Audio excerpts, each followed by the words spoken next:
Quick everybody, tell me what's wrong with this picture. And if you need a little more time, pause the video and discuss it. Take a look at the defense for the blue team in this picture. What defense are they? A 3-3 zone. How does this happen? It's a bold strategy, Cotton. Let's see if it pays off for them. Well, I guarantee you it doesn't happen on purpose. First things first, let's talk about the officials for our games. And thank you if you are a youth basketball referee, because without you, we couldn't play any games. That being said, coaches, here's what we're going to be dealing with at the third and fourth grade level. You're going to have the high school kids that are just learning how to officiate a game, and those guys are young and they're hungry and they're going to make all their rookie mistakes, and that's great. We're glad to have them. We're going to have some really, really old referees, like the geriatric ones, the ones that used to be in their prime 20 years ago. They show up in the knee brace, they can barely get up and down the floor. They still like to referee, they like the extra spending money, okay, that's them. The ones that really frustrate me are like the Class 1 varsity refs that also call the grade school games. So many of those guys can do such an excellent job on Friday night in the high school gym.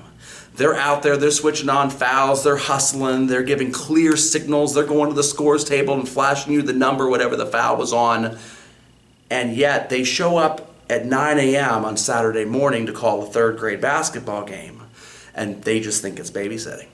And so they won't hustle. How does a high school referee get beaten down the floor by a 5th grade girl? It happens. So, as far as substitutions go, oftentimes what happens and what causes 6 players to end up on the floor is a referee that is in too big of a hurry to give the ball back to the player. And typically this happens when you have at least 2 and sometimes 3 subs that come in at a time. And so you wave on more than one sub comes off, you're in a hurry to get the ball back to the team, 6 on the floor. Oftentimes when you have 2 that are originally sent in and then the coach changes his mind and sends a third one in late, the 2 that originally came in get their subs and they come off. The extra one that comes on, the other referee didn't see it, the ball gets handed off, they don't look at each other, and so you end up with this situation where you get stuck with 6 girls on the floor. And I love my dad's commentary here. He's actually announcing this game, and if you listen to him, he's trying to figure out what's happening, although none of us caught this. Oh, there's 3 girls on the ball. Somebody's got to be open. Amazingly, play continued in this situation, and I don't know how the blue team is trying to run an offense with 6 players out there on the floor. But eventually the coach, I guess, figures it out and actually took a timeout. Neither of the referees saw it, and they managed to come out with 5 players then after the timeout and fix it. I didn't catch this until months later looking back at this game film. Believe it or not, the secret actually lies here. Practice pennies? This idea comes from John Meese. John Meese was a grade school coach at St. Peter's, an excellent one. And he says he got this from Gene Cady, who was the coach at Purdue many years ago.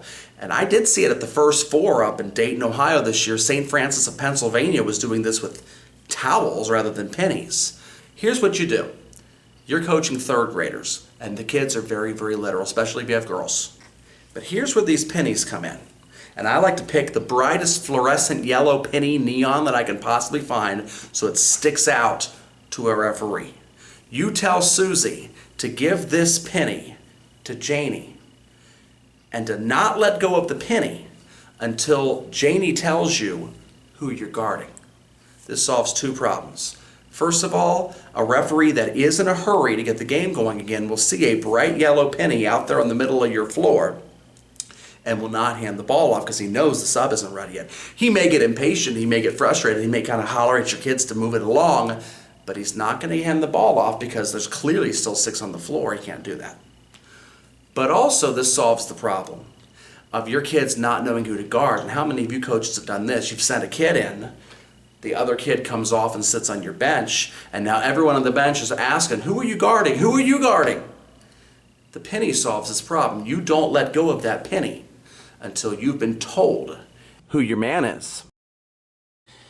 Here's one last example to show you, and this actually happened the very same weekend as the 3-3 zone team in a different game. You'll see on our bench we have 2 subs that are coming in, and they're going to be fine with the pennies. But look at the team wearing white. They also have 2 subs coming in.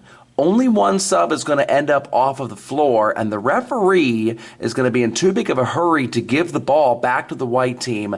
And take a listen as the coaching staff and the crowd all see that they have 6 on the floor. Everybody other than the referee catches this.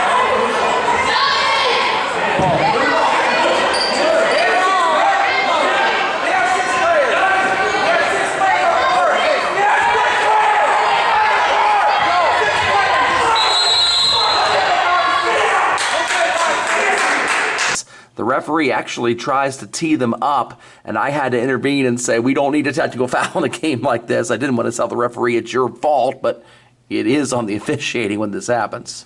Coaches, I hope this helps. It's amazing. A little practice penny can really make a lot of things idiot-proof as you're trying to go ahead and make your substitutions for your young kids. Make the Christ in you. Reach out to touch the Christ in all you need. May God bless us and keep us in His care. Team on 3. 1, 2, 3, team.